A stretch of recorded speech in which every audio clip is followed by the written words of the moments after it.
We are getting ready here for our Saturday session, and I have the pleasure to introduce Mark Baker of AOPA, who'll be our first speaker. Mark Baker has been flying for over 35 years with more than 7,500 hours as PIC. He holds certificates as commercial pilot with single and multi-engine land and seaplane ratings, rotorcraft ratings, and type certificates in the Cessna Citation 500 and 525s. Mark joined AOPA as president and CEO in September of 2013. Not only does Mark bring 35 years of involvement in the GA community as a pilot, he also has decades of experience in leadership positions in the home improvement industry, a business focused on the kind of service that has always been the hallmark of AOPA. Baker bought his first plane, a 1968 Cessna 150, while still in college, selling his van to raise money. Like many pilots, he stopped flying for a few years when the demands of work, family, and finances made it too tough to continue.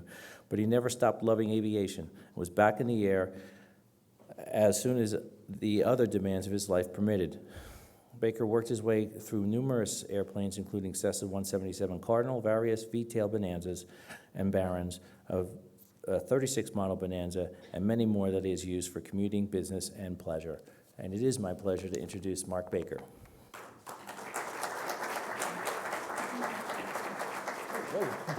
Thanks, Joe.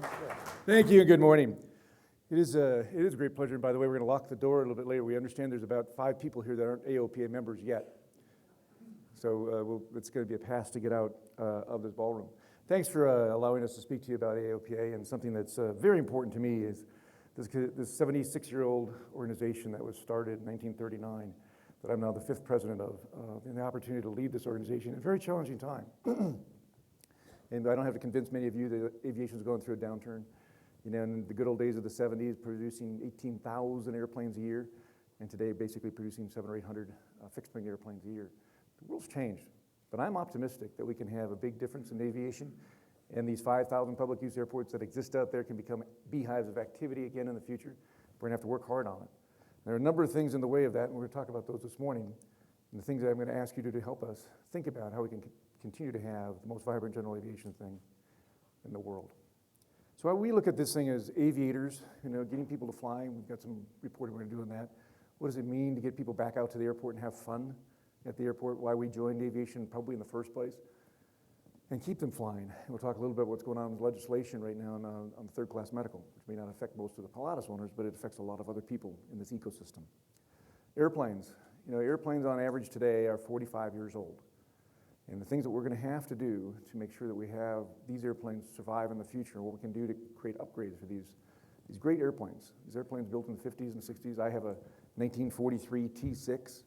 I have a 1953 Super Cub. I have a 1959 182 for the kids and the rest of the family to fly. And my Baron today is a 1966. Those airplanes perform really well, but they need some updates and upgrades, and we're going to be involved heavily with the FAA to try and find pathways that can be a lot faster and less expensive to keep these airplanes flying. And then as we think about where we go with airports and advocacy is one of the key pillars of why AOPA exists and the reason why we represent 350,000 people that care about aviation and another 60,000 people around the world that really envy the way we fly here in the United States. So we're going to talk about those things this morning. So we look at what we're doing here with Rusty Pilots. This is a great program that Katie, who's here today with the Senior Vice President of Outreach, started about a year ago. We've had 100 seminars, over 3,500 people. These are people that we invited, work closely with the FBO, Flight Training School, Flying Club possibly even, to invite them around 20, 25 miles around the airport and say, you haven't been active for a while. You don't either have medical or you're not reporting to us that you're flying actively. And we invited these 3,500 people. 18% of them are back flying today. They went and got their free ground school at this flight school. We want to make sure the quality's there. They show up for basically a 3 or 4 hour ground school, get updated about what's happening with GPS, iPads, other things that are going on in aviation that make it easier today to see where you're at. This has been a terrific program. So we've got 500 to 600 people that are back actively flying today, and we're going to double that program again as we go forward to this year. Is to get these Rusty pilots. They've been gone on average for 7 or 8 years. We've seen everybody from retired airline pilots come back to this thing that didn't fly a lot of GA to people that, like myself, had to step away for a little while for the economics and want to get invited back out to this great community. Then after that, where do they go? A lot of these FBOs today, the flying schools, don't really want to rent you a 172 or 182 for the weekend because that's a machine. So we think the next solution and it's out there already today, but we've got to really grow this. This is a huge opportunity. I think, frankly, a significant future of aviation, flying clubs. And flying clubs, maybe for the Pilatus owner or the operator, may not make sense for the Pilatus. It may or may not. But it may make sense to stay current on a tailwheel airplane or a float plane or maybe an old warbird. Flying clubs today, there are over 600 of them. We actually have a package today that you can go online and start a flying club. We started about 5 in the last month here in Florida, just in Florida, Central Florida.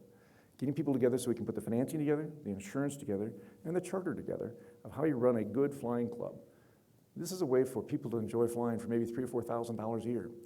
You know, we can see 8 or 10 owners per airplane, or as many as 20 owners per airplane, because maybe half of them are not active at a particular point in time. I encourage you to be active around your airport, to say, what is their circumstance around a flying club? Can you help them get them started? Is there a particular specialty airplane that you'd like to have fun with and just use a little bit? It's really hard to justify behind that new Husky or Super Cub that you'd really like to have fun with. Create a club around it. So I encourage you to think about it and think about where you can participate in a different part of aviation. So what have we done differently at AOPA here? Many of you have attended over the past number of years the summits or the expos, which are great events. But we decided in the fall of 13 to take the show on the road to a lot of different places. And there's some concern whether this would be able to attract enough people. We decided to have these fly-ins move around from year to year. So in 2014, the locations were picked, and then in 2015, there are yet new locations. It has been a fantastic, really, outreach that AOPA has done and warmly received. You know, we just did Frederick last week, which was 3,500 people or so showed up. A couple weeks before that was Salinas, California. 3,000 people showed up, 500-600 airplanes showed up. We're going to continue to do that and bring the message to the people that support aviation and go to them, rather than having us expect them to come to us once a year. So here's what it looks like. I invite you to attend either Minneapolis, Colorado Springs, or Tullahoma, Tennessee. One of these are great events. It's a lot of fun, and we appreciate the support from all the exhibitors that show up at these events as well. But we had last week the Deputy Administrator of the FAA, Michael Whitaker, who was a great guy, brand new pilot, but also he shared his recent experience about crashing his 172 on a hard landing in Washington, D.C. Unfortunately, he was insured by us, but he was not hurt, and the airplane was significantly damaged. And the NTSB has to do the investigation. Michael was very kind to share his story and be humbled about what we as aviators think about all the day, the risks of flying, and the training that's required to stay safe in flying and stop bending the metal. But great opportunity to meet some of these people if you come to some of these events around the country. So, legislative affairs. This is a very significant part of what AOPA is and differentiates it from the other alphabet soup that is part of general aviation. We've been out pushing this third-class medical and spend a little bit of time talking about that to you this morning, even though it may not affect any aircraft over 6,000 pounds, at least in the near term. But it is being challenged all the time in the advocacy, and this is where we work with people with NBAA and EAA. And on the third-class medical, we're very close with EAA, great friends of mine, Jack Pelton and that team, to try and push through something a year ago or 2 years ago was a petition, went nowhere. We tried last year to get legislation going, then the re-election got in the way, and we lost traction. Fortunately, at that point in time, however, the FAA decided that they were going to put a proposed rulemaking, which they did last year. They delivered it to the doorstep of Department of Transportation, their boss, last July. We don't know exactly what was in that legislation, as we're not allowed to know what's in that proposed rulemaking, but we had a pretty good idea. It would include IFR, VFR, under 6,000 pounds, under 14,500 feet, something along those lines that the FAA said we would be happy with it, although we never did actually see it. Unfortunately, and for whatever reason we can't quite identify, the Department of Transportation decided to go nowhere on it. I've written letters to Anthony Fox and had meetings with Anthony Fox, and they just are not responding. So we got very aggravated as a team and went back to Senator Inhofe and Manchin and said, we need help here. And also in the House, we went with Graves and Rokita, said, we need help. We got to get this bill moving along. And I'll report to you today, there's a lot of negotiations as we speak today. And I think there's a good chance we're going to see something drop on the Senate floor in the next couple of weeks that's going to support the movement to IFR, VFR, under 6,000 pound aircraft to remove the requirement for the third-class medical. We've even gotten the NTSB to stand aside and be neutral on this issue, which had been they weren't sure where they stood on it. So I have a lot of confidence that we can get this done. Whether it can be attached to something or as a standalone bill, a lot of that will develop here in the next couple of weeks. But it's the single biggest thing that I can think of to get 30, 40, 50,000 new or old aviators back in the game today. So it's a really important movement.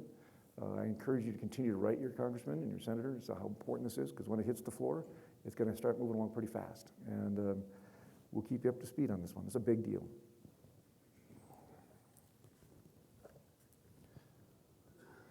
This is probably for you. I guess you guys all burn jet fuel, right? Yeah? It's a good idea if you do. This is going to be a real interesting reauthorization. In a couple of weeks, Ed Bolin, who's a great good friend of ours as well, and I've been meeting with congressmen, as we were just the other night, and in D.C. for the last couple of days. This is a pretty scary time for jet fuel burners. But we are not going to allow what some in Congress would like to do is split up piston guys from jet fuel guys.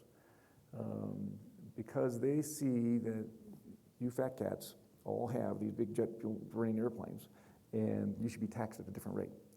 And we are not going to allow that separation, and those under the tent and all those kind of things. But it is really high pressure right now, because there is going to be a bill dropped in the next couple of weeks that will spin out the Air Traffic Control Organization from the government. Whether it's going to be called a government corporation and all those kind of governance issues have not been sorted out yet. But it's a pretty interesting time, and we have made it very clear.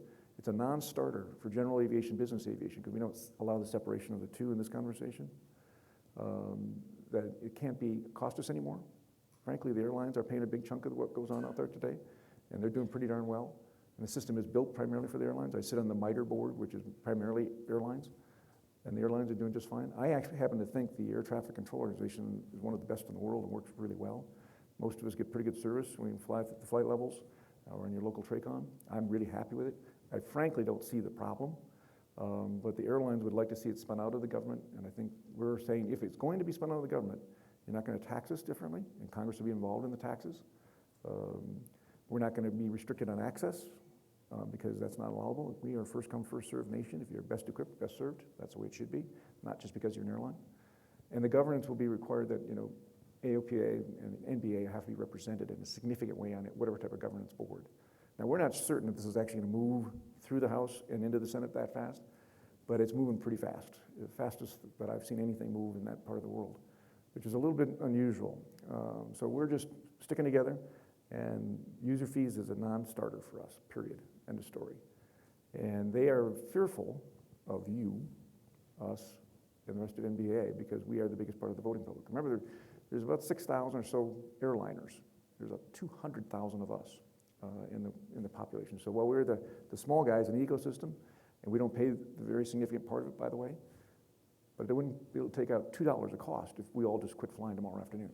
So that's our point. You need to stay involved and stay up to date on this. This could change the way we think about aviation, and it's going to be a very important time as we see this bill probably in end of June, beginning of July, become a very active part. Our point of view is we don't think there's a problem. Our point of view is if you're going to do this, we may or may not be in favor of this. We know at least one big airline that is not in favor of this, but the other airlines are in favor of this, and if it's because they want to push the cost off. It's not going to be a starter, and if they want to try and restrict airspace, no deal. So pay attention to this one. So ADS-B has been a real issue for us in the kind of, I call it the older planes particularly, maybe some cases the newer turbines, and even a new 58 Baron has still got no pathway yet to get this ADS-B equipment installed. We've been working really closely with the Gamma and the avionics people to say, first off, we need a cost change. Last year in October, we did a study and said that the lowest price for an ADS-B out solution was about $7,000. I don't care if you're installing it in a 1953 Super Cub or if you're putting it in a 1958 or brand new Baron. The basic lowest cost was around $7,000. And we refused to support it at that point in time. We said we needed a lower cost solution because you got many aircraft, about 25% of the aircraft out there in the population today are worth less than $40,000. And all of a sudden you put 20% into the airplane to fly in the exact same airspace you did yesterday that provides you little or no value on the ADS-B out. Now, the ADS-B in has a great deal of value. I'm really happy we've aligned with 14 other groups in general aviation and said, this is unacceptable.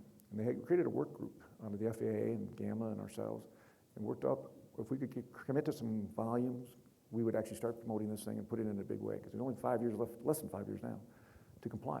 And really happy to point out today there are lots of units now on the market for less than $2,000 that are FAA compliant with the ADS-B out. And as you learn more about maybe some of your other airplanes that you may have or talk about neighbors, we think it's a really good idea now. We've started promoting it. We've got lots of seminars. We have on our website, what is the right ADS-B unit for you and your aircraft? And we just got that up. We are excited about what this can do to make it a safer flying place, because we're going to have a couple of things that are going to face us in the future. First, we want better weather in the cockpit for most of our airplanes, and this is a great way to do it when you buy your other type of ADS-B in, plus traffic. And traffic is going to become even important to everybody as we're trying to figure out what's going to happen to this airspace as it relates to drones and UAVs. You know, they're already more popular in terms of numbers in UAV than there are us aircraft today. And we think it's a little scary world out there that you know, originally they wanted 500 feet, and we said, no, we're at 501 feet legally, so let's make it 400 feet, still line of sight. So we've got some issues as we work very closely with the drone industry. I'm ultimately a supporter of people using the national airspace, but in a legal way, in a way that they can either detect and avoid or see and avoid, or we can see and avoid. And ADS-B eventually will be a very significant part of that solution, the way I see it. And so as you talk to your friends and neighbors, it's time to get equipped. I mean, it's going to be a real push to the end. We also know that you can get your A&P in many of your other airplanes and with an IA sign-off to install at the annual. Get out there and get these things equipped, because it's going to be important, because this UAV world is coming really fast. Can you imagine a 55-pound drone coming at you that you can't see in nanoseconds? You're going to need equipment to be able to see them. So this is my favorite part of the event. I really want to talk to you about what do you think is going on in aviation. We've got things at AOPA that I'm very proud of. You know, I'm going up tonight to the foundation dinner we're having up in Santa Fe tonight. Our foundation has been around for, you know, 160 years, call it the same thing. And it's all about safety. You know, how do we grow people in aviation, you know, youth in aviation. And these pillars about we're going to commit a significant amount of our funds, your funds, people can support AOPA in different ways to figure out how to get this turned around. Education is a very big part of what we think we can do at high school level. We've started pulling together 160 high schools that have STEM programs with aviation. They didn't know that the others existed, frankly. So through the foundation, we're pulling together a kind of call it a forum where they can trade best practices. And we think we can really grow that from 160 high schools to hundreds and hundreds of high schools across the country that can then feed into the colleges, whether they become a controller, an aviator themselves, or a mechanic, whatever it is. People are making those decisions at that high school level. Frankly, I took my ground school in high school, and then they offered it in the University of Minnesota for 5 credits, so I took it again. Surprisingly, I passed the second time too.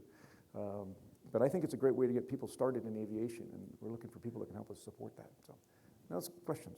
Katie? Katie's got the microphone, and I'd love to hear some questions here.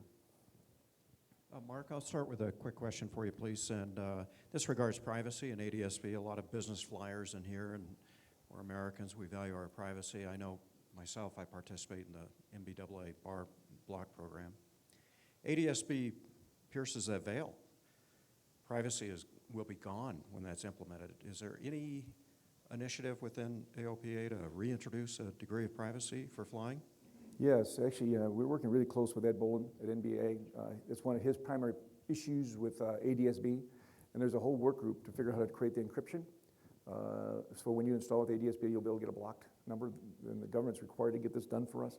I wouldn't say they're moving as fast as Ed and I would like them on it, but they are going to come up with a solution for this thing to block your number. It's really important. Yes, sir.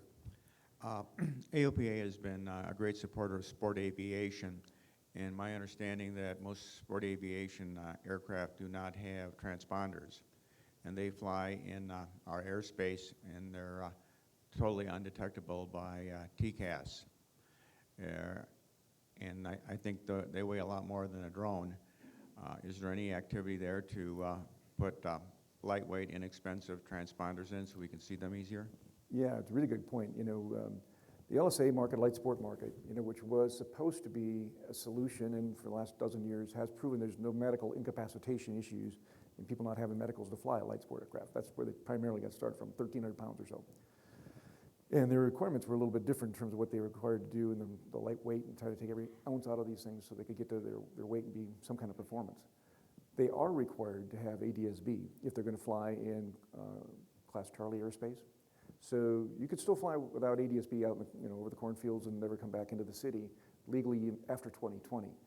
What we went and negotiated with EAA and the light sport guys was you can put a non-TSO'd, non-certified unit in both the experimental and in the light sport aircraft, so that we're going to encourage them. They've got costs down to around under $1,000 now.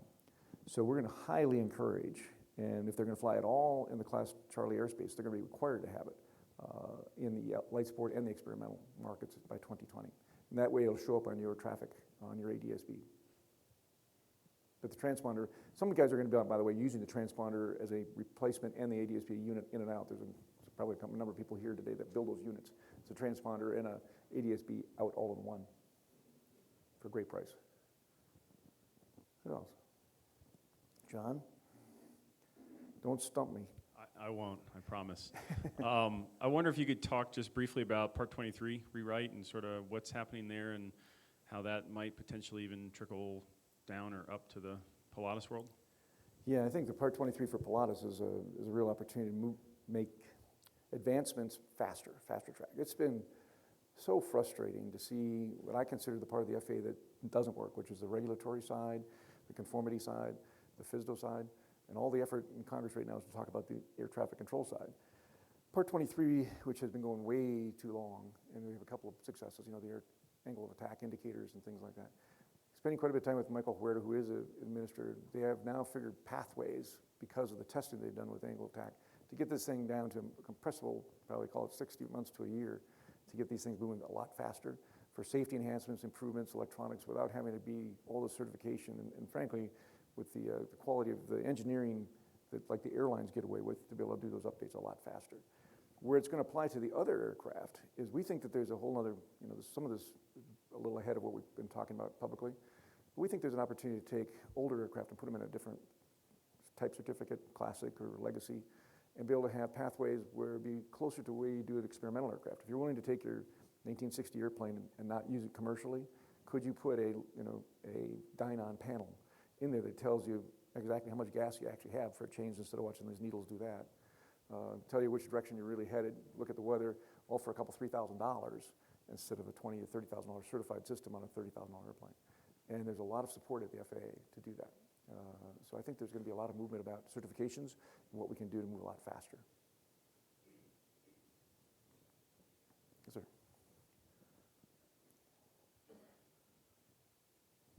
Yes, sir. Is there a push or an effort to roll back the new requirements for attaining an ATP?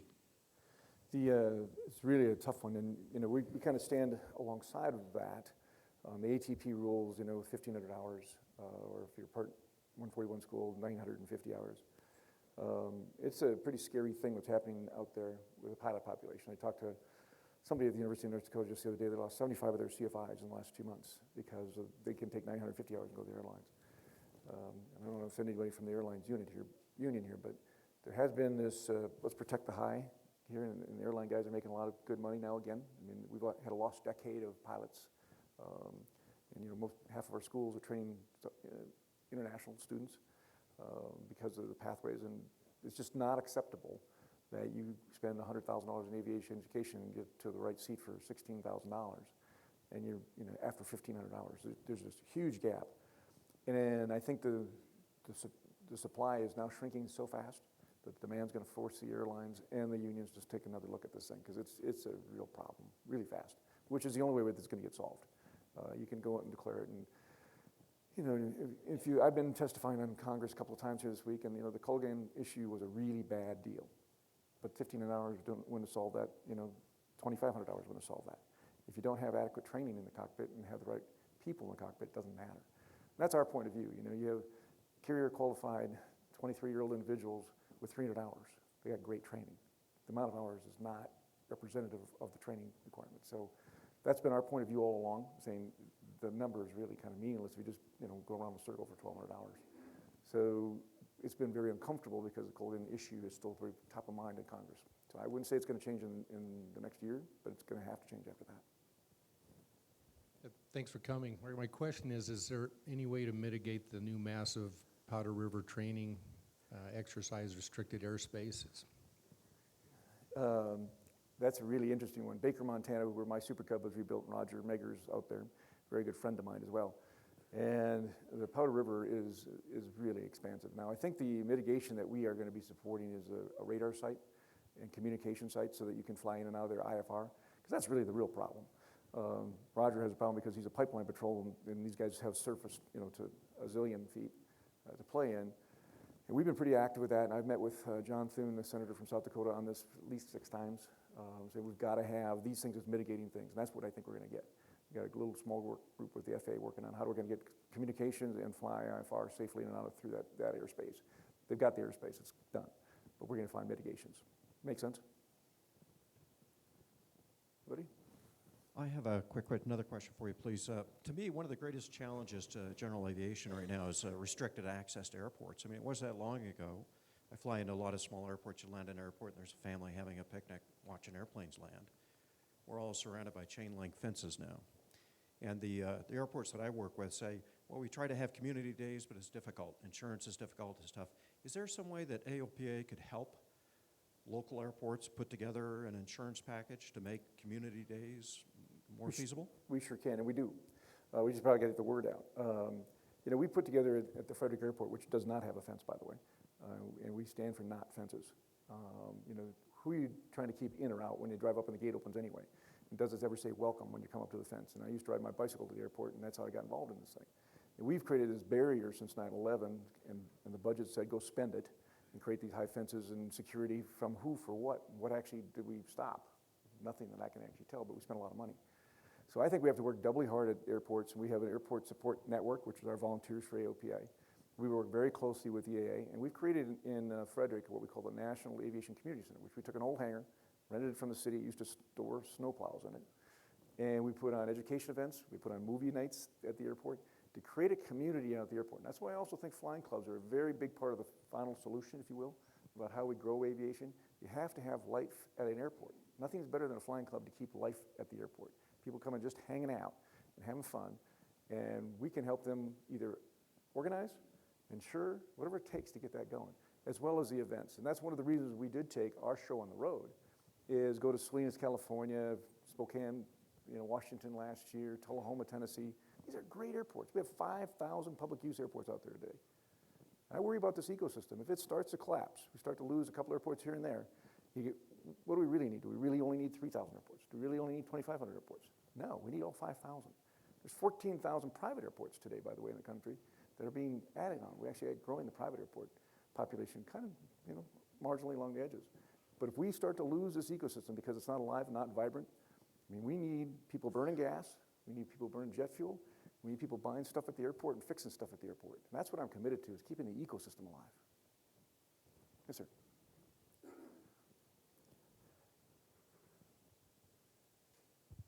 Is there any data that could be supplied to county commissioners that show that having an airport makes for a better local economy in these rural counties?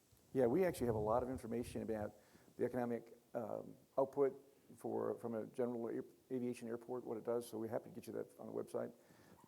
It shows, everything from medevac, value, business value, in terms of what it does to bring businesses and transactions to that community, county, all those kind of things. And the vibrancy about an airport today, the government gives you an allowance to cover about 90%, 97% of all the stuff going on in the airport. Most people in the town, these little communities, think that they're paying for the airport. In most cases, they're not paying for any of the improvements. They can get all those grants from the airport today. If they got to apply for them, you'd have somebody actively asking for that. Between the state and the federal, you often get 97% of all your capital improvements covered at the airport if you're waiting for it. So one of the messages we got to get out to the community is, and that's one of the reasons after we leave a fly-in, we send out pictures about all the great things that happen at the airport and remind them about the economic activity that occurs at this airport.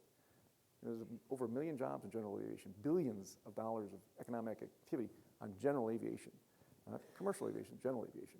So we've got to do a better job on the PR side of that, but I actually ask you to do that too at your airport, because you should have meetings with the community, call it the fire department, call it the kids, get people involved in these little airports. They're just such a wonderful piece of the ecosystem. Many of you have flown around the world, I have too, different countries. It just doesn't exist anywhere else. And it'd be really easy to go look like Germany or the UK where nobody flies anymore because it's too expensive. We just got to protect it. Contact me afterwards. We do have data and presentations that we can give you that you can use in your communities or with chambers, commerce, or economic development groups. Thanks, Mark. In terms of that ecosystem, how are we doing with the ongoing battles at places that are becoming more and more densely populated, starting, let's say, Santa Monica, for an example, or Reed Hillview, and all, the Bay Area, where, and then we have the issue of the surf airs flying over communities that never saw airplanes flying quite so low before. How can we and you and the AOPA and POPA help turn that around? Because it's one thing to convince the communities that there's an economic advantage, but there's another, this population movement about noise and airplane traffic and all that. And so how can we help one another to battle that ongoing problem? Noise has become the new pollution, not relatively new, but it's probably the biggest concern. One of the things that I said on this MITRE board again, which is largely airlines, but as we start to go through the next gen, one of the concerns is that we're going to start funneling all this IFR traffic over very narrow corridors where it was probably spread over a much wider corridor before, so people are going to see more airplanes when they look up. One of the efforts that we are working on right now is to try and keep people higher longer, get them up faster, which all of us that burn fuel, it's a really meaningful advantage to stay up higher and have a performance based in navigation to get around the corners and get down, which is going to reduce the noise footprint. But we're also going to wind up at the same gates a lot more than we used to in the past. And what we're going to try and figure out exactly where can we make these gates, some of these arrivals are going to change, over the freeways, over the rivers, where there isn't populated areas. In some cases, you don't have the choice because people built out and there is no corridor that you can likely bring traffic in safely. That's one of the real efforts that the next gen is going to constantly work on to see how we can do that. Certainly in the world of turboprops and in jets, they have become quieter and quieter and quieter. Remember the older 24s when they took off? Yeah, they were really noisy. And all of those are largely gone. Frankly, I'm the worst noisemaker in the airport with a T6 or a 185. That's the worst thing at the airport by a long shot. And they're over you a lot longer than what you guys do, come and go. But I think this outreach program, which Santa Monica is a poster child for, a problem. And the problem, because I want to make it clear what's really happened at Santa Monica, is, that acreage is so valuable. And not just that acreage around the airport that just surrounds it, because of the safety zone, which goes up, 3 to 5 miles. Culver City would have 50-story buildings in it if it weren't for the Santa Monica Airport. There's probably more than $10 billion of the real estate development that we're fighting against for an airport that's that big because of the density that they are. Yet, the biggest problem in that part of Santa Monica, and I've lived in Southern California, is traffic and density.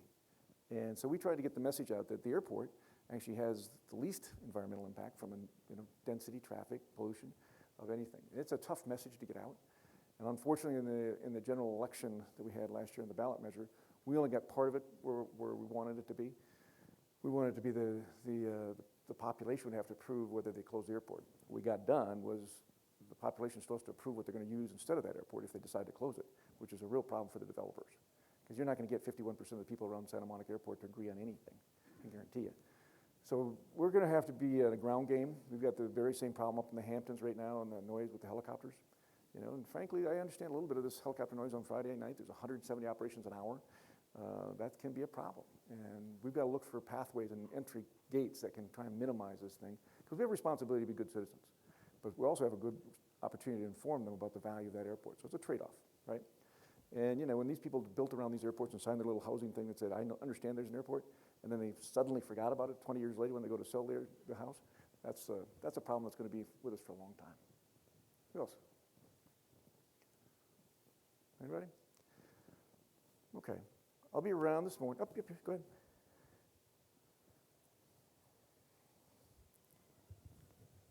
Just one last question.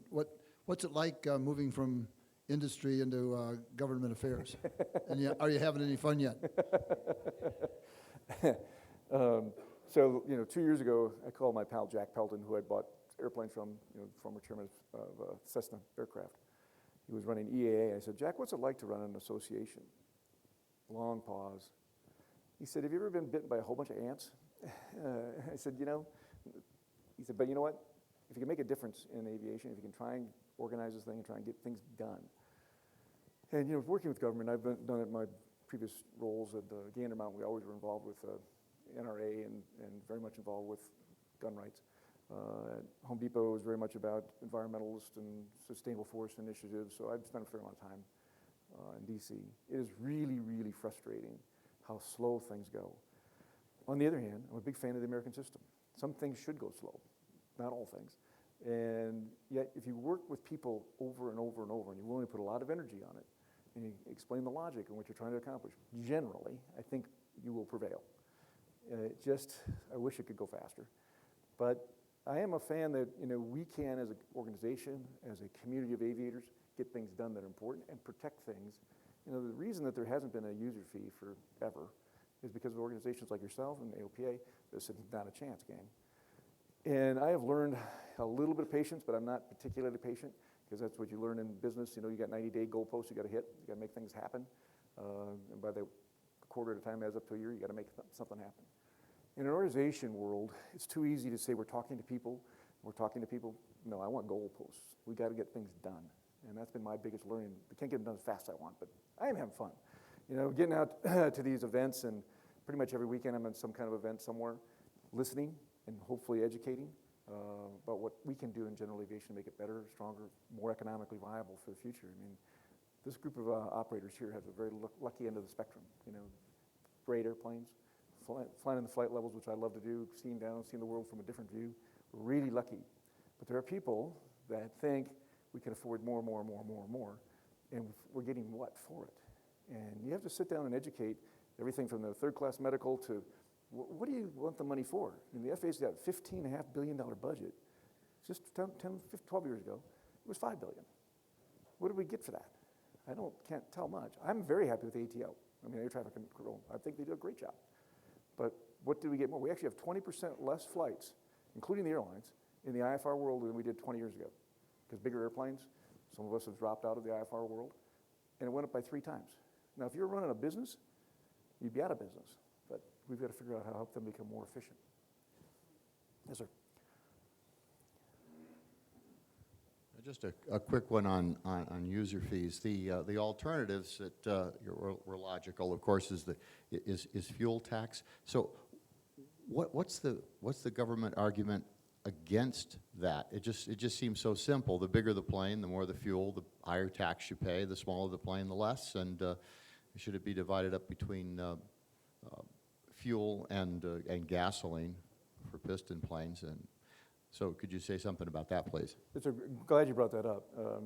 When I say we, representing NBA and AOPA, believe completely in the fuel tax. It is the most efficient way to tax the people that use the most, pay the most.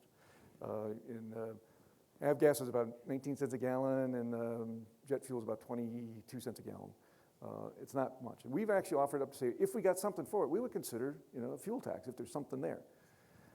But the airlines, and it's particular to airlines, and some folks in Congress think that everybody drives a G650 or you've got a BBJ. That's how they think about this. I'm telling you, they believe that everybody's running around, sitting in the back with somebody waiting on them in a really big airplane. And we remind them that these businesses that get started, supported, and I've done everything myself from a Baron through a citation CJ1.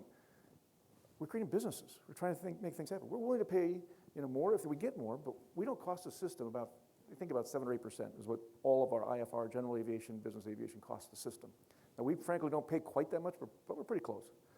And we've offered up saying, if that's what you want, we don't want another form of bureaucracy being built that's going to go out there and measure.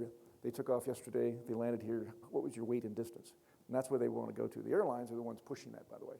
And A4A is the one that organization believes that's the most efficient system. You should pay based on weight and distance. And by the way, a lot of parts of the world have gone that way. There's over 50 countries that have gone privatization, and that's how they build their aviation. Every one of those countries, from my point of view, has gone backwards in general aviation, business aviation. I think Ed said the other day there's either 6 or 10 based general aviation, business aviation planes in New Zealand now. That's all there is. So they completely killed the goose. We're just not going to let it happen. Now, fortunately, if we all hang together, they're not going to. What scares the people in Congress who are trying to get this done is us. They're really afraid of us sticking together because you're the voters, and we can get it stopped. But it's going to be a fight if it gets to that point. But if we stand back for a second and say, we think these things are important. These are our principles. Use the fuel tax. Congress gets to say where we go on rates whether it goes up or down in fuel tax, not some commission. And we don't get denied access, frankly, and you take care of us on some of these other things that, keeps our costs low. I don't see there's anything better for having an ATO spin-off, but I'm not sure it's worse for us as long as we get protected. And that's the part that I think the fuel tax is a very efficient system. We don't have to hire another person to do it. Anybody else? Well, thank you this morning very much for your time and your support of AOPA, and the last 3 people that aren't members, I want to talk to you personally. No, I'm just kidding. I appreciate all of what you do to support AOPA, either directly through your $59 subscription or through the foundation if you're hat in the ring or beyond. I really do appreciate it, and hopefully you understand we're doing everything we can in AOPA to make sure you have a low-cost future in aviation, a better future in aviation, and one that we can sustain for another 75 years. Thanks very much.